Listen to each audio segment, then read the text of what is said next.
Hello again. Now carrying forward with business models and value proposition, there is a very important and a basic question which comes to our mind is that how to enhance the value. But before that, there is an important element which comes to our mind is that what if it fails, or what should we do when it fails.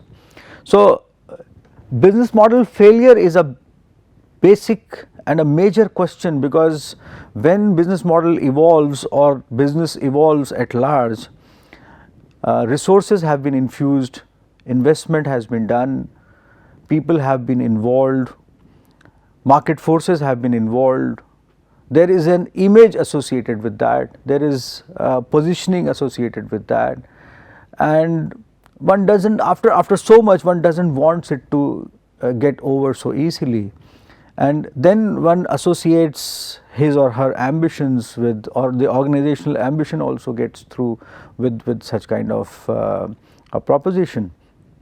And there are several examples wherein things have come to that kind of a situation.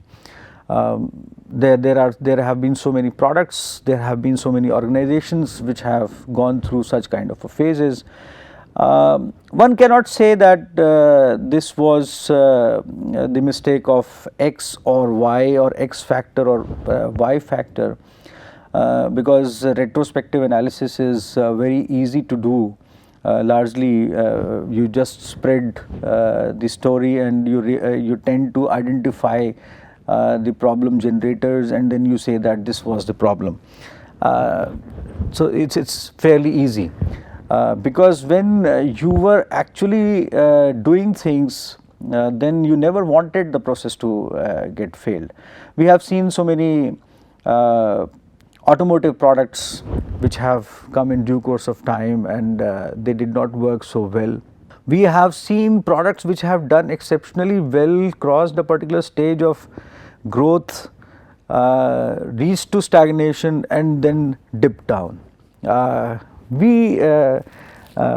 along with two of my colleagues, we wrote a case study on an organization called Joss Polymers, which came into the business of PET, this plastic bottles and jars, and since their inception they could not do well, and after a particular stage they stumbled and they failed, and to recuperate from that failure they had to struggle, and after a particular stage they could repay their debts, but they could not earn larger profits, or let us say they could not do well as far as their business go. In the meanwhile, the other participants of that industry, or let us say other organizations belonging to that industry, they did exceptionally well, and many of them, they created their own brands. You see, this is an example wherein one organization enters, or an entrepreneur enters into a business, and this entrepreneur basically is one of the early entrants into that particular industry, when no one is largely thinking of that kind of a business, and he has an early mover advantage also. The market is ripe for such kind of a business, and orders are flowing in, and still you could not do well. So that is one situation. As I said, several automotive companies have faced failures with their models. There are examples wherein whole of the company has relied on a particular kind of a car or a model and still has not done well. There are several airlines, or let us say there was a low cost airline which did exceptionally well. After a particular stage they were taken over by another airlines, and they somehow failed cumulatively at the end of the day. There have been so many insurance companies which have not done well. there have been apparel companies which have not done well. There are portals, or let us say there are platforms, online trading platforms or online consumer goods selling platforms which have initially done well but are not doing, are stagnating at this moment, are not doing well.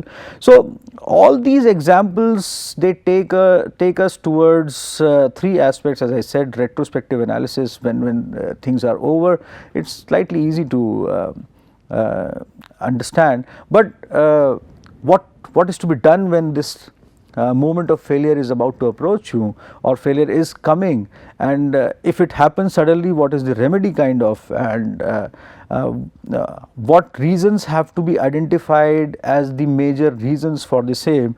Now, that is where one has to think about. So, when we were talking of the canvas associated with value proposition, and when we were talking with reference to the elements of business models and value proposition, we were referring to the partners, we were referring to the customers, we were referring to the processes, the products, and the proposition the company have in totality as far as the offering goes. We also should remember, while discussing that picture, is that if any of the elements doesn't do well, or let us say is not in sync with the complete process or the larger picture, or to be precise, if any of the element is not generating the value it is supposed to, then there might occur a failure, or let us say a partial failure, or it might instigate a process of failure later on.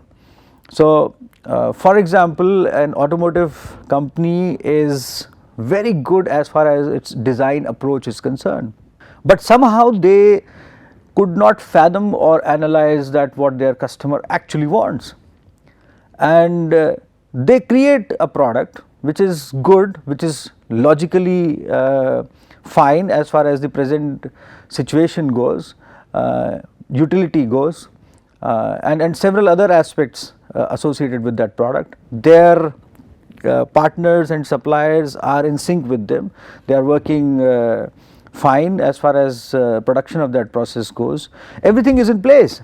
But somehow when the product comes in front of the customer is, though the customer was excited about this product to come to fore, but the customer response is not that good.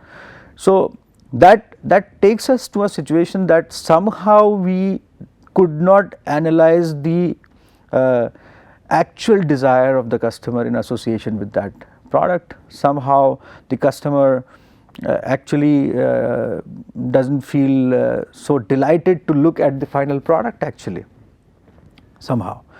So, same happens in several other cases, or whichever failure you may count upon at this moment. There have been let us say food chains or restaurant chains, or let us say there have been shoes which have been marketed after a particular long analysis and due course, but they could not do well.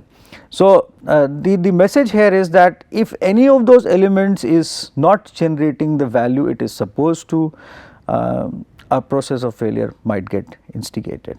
So, then we have to analyze, while thinking in terms of what is not working properly, we also have to analyze that what is working properly actually, what is the element which is actually working properly, because to avoid failure we may further focus upon the element which is actually working properly. So, if we are very strong at as far as our customer perspective goes, then we may direct that towards recuperating, or let us say towards correcting the problems which we may have at the process end, or let us say at the end of the partners. So, then the next question is that if somehow everything is working okay, but still it is not working according to the potential which may be there or which should be there, then also there would be a chance of failure. I have realized this in several examples, wherein one of my favorites is publication industry, book publication, wherein everything is in place. They tend to choose best of the authors who have lots of knowledge, and they try to put up their knowledge in a very structured format in terms of books, or kind of case collections, or textbooks or reference books, and lots of hard work goes in as far as the book production or book publication goes, wherein lots of editors, they are involved, reviewers are involved, and a lot of voluntary work is also being done here, because it doesn't yield so much of price for everyone in this kind of an industry. And after a particular stage, the number of students is always rising, but somehow at the end of the day you feel that the sales of the books has reduced, because somehow people purchase books or acquire books if they mandatorily have to do it. Otherwise they don't tend to open and read books, and even if they have books, they don't read books. I do this general survey of the students, and I tend to ask them that how many books you have read completely, and seldom I find this answer that they have done this actually. And how many books have you read at the end of the course? For example, you are into a 4 years course or 3 years course, and how many books you were supposed to read and how many books have you actually read? It's a huge gap basically. So everything is in place, but somehow these people are unable to understand, or are unable to analyze that why the sale is getting stagnated, or why the sales is getting reduced. Is it because of a lot of internet based content, or let's say online content?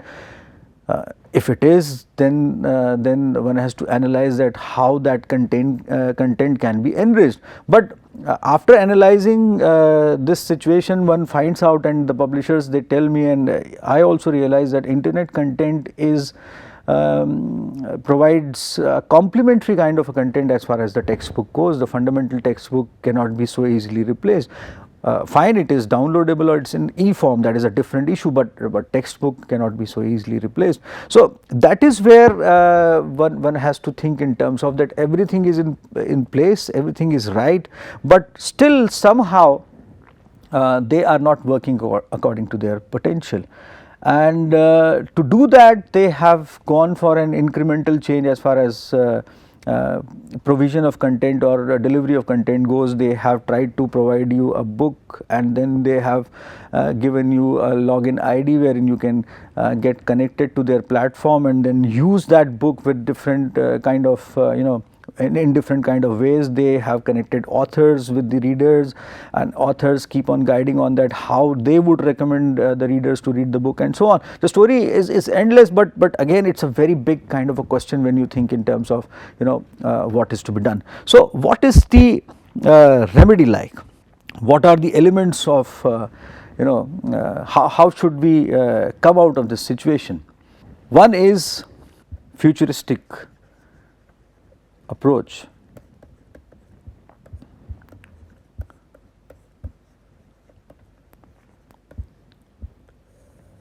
What is futuristic approach? It's very simple. You ask your parents or elders that what did they think about you when they were nurturing you as a human being, and you would suddenly realize that they had a particular idea of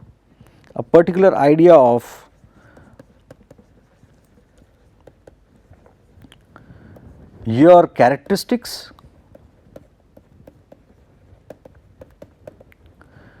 Now when I say characteristics, that is the features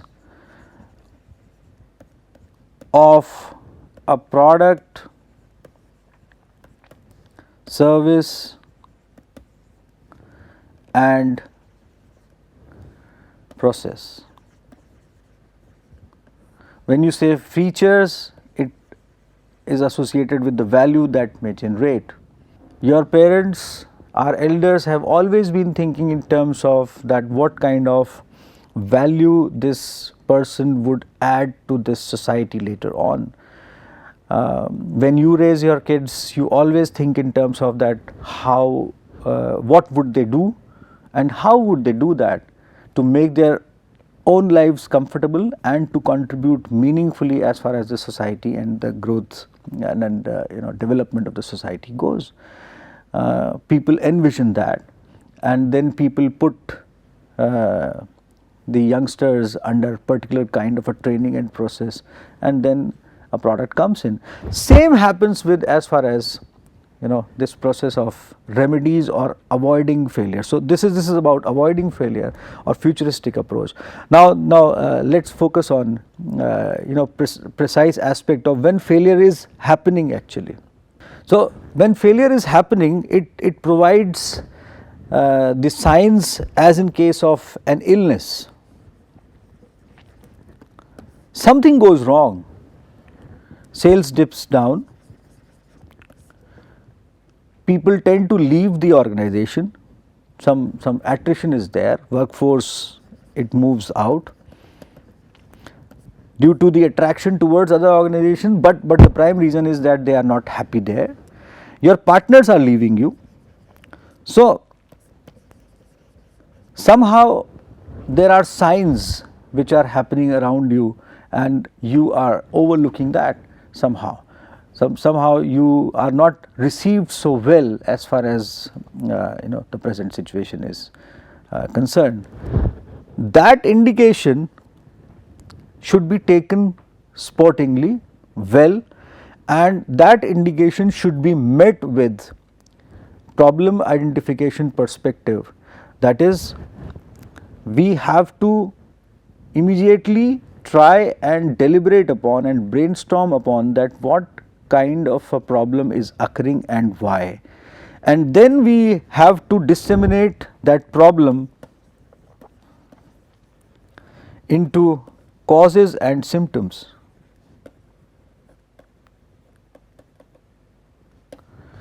And while looking at the symptoms, we have to eliminate the causes.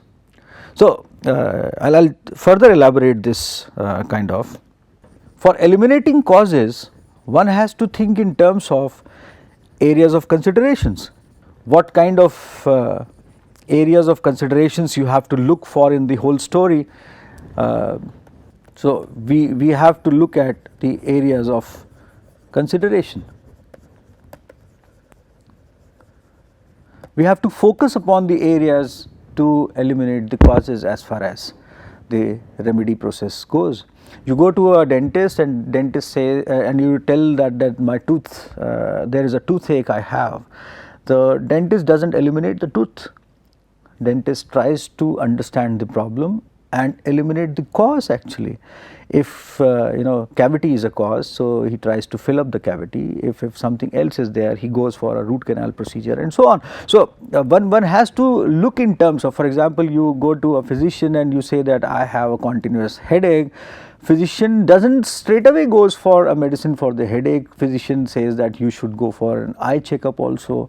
You have to look for your blood pressure checkup also. So one has to think in terms of causes, and then causes have to be eliminated. So areas of consideration have to be gone for, and then one has to choose for alternative courses of action.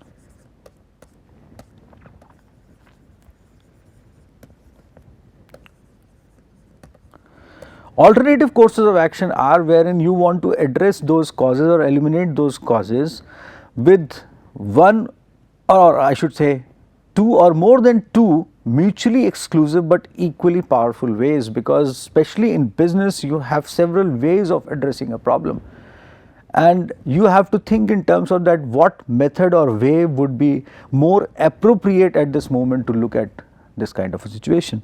Briefly, I should quote a success story in front of you when I say, for example,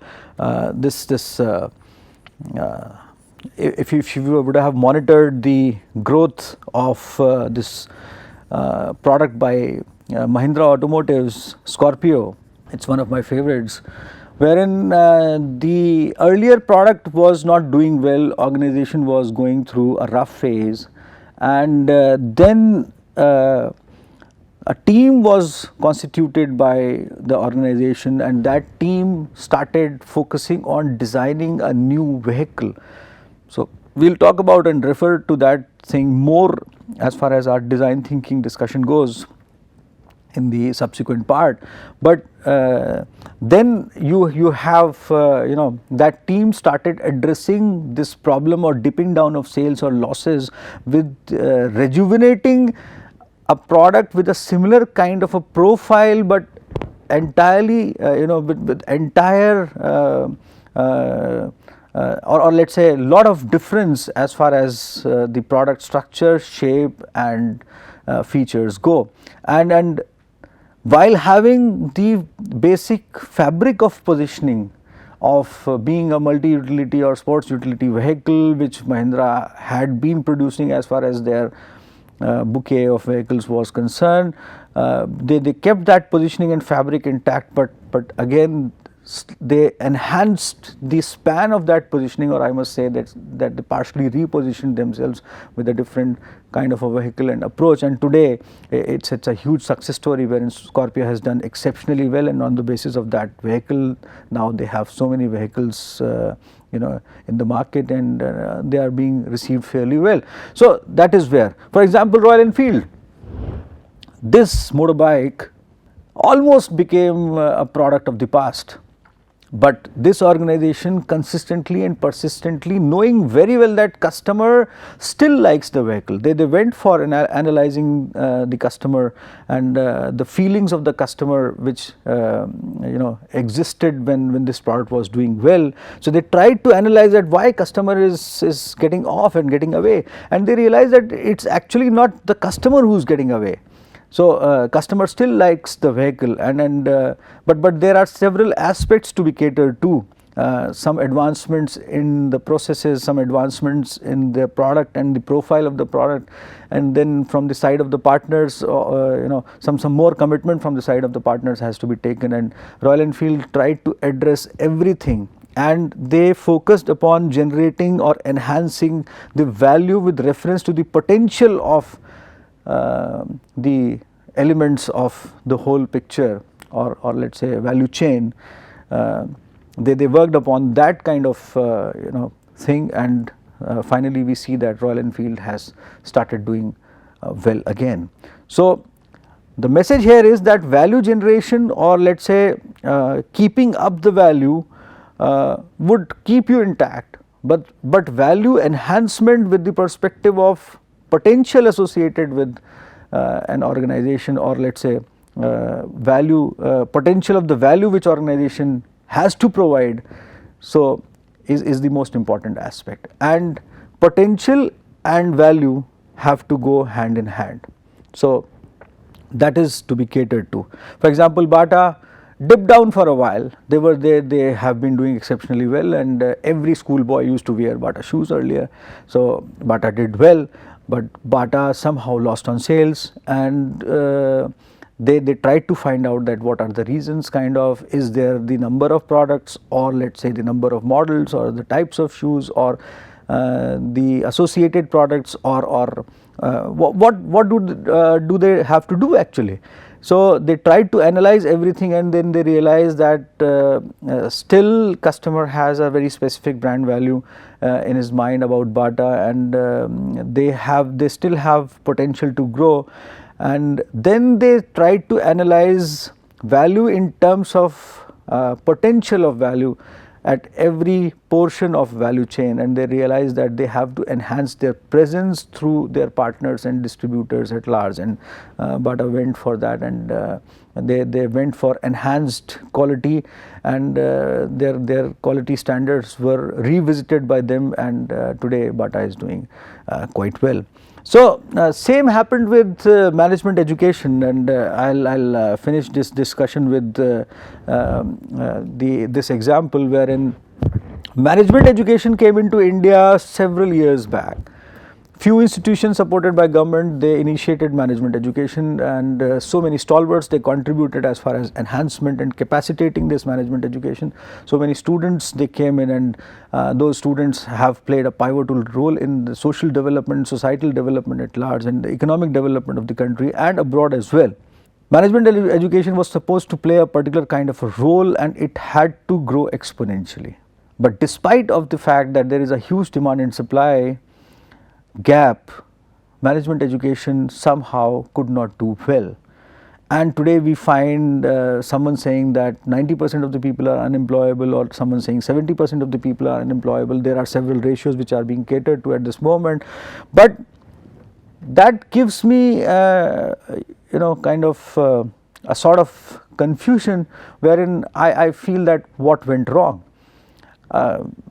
Catering to this kind of a thought, we studied this subject at length. We talked to people who have been pivotal in delivering and developing management education in this country, and at the end of the day we realized that somehow whole of the story of value proposition throughout the value chain did not work according to the potential potential of the value to be delivered actually, or potentiality of that value which was supposed to be delivered, and that is how it did not meet the expectations of the industry as well as the aspirants of management education, and it remained restricted to a particular kind of students who still are interested in this education, and they are doing okay. But lot many people, they get associated with management education because of the reasons they don't know. So that is where I would end up this discussion. Thank you.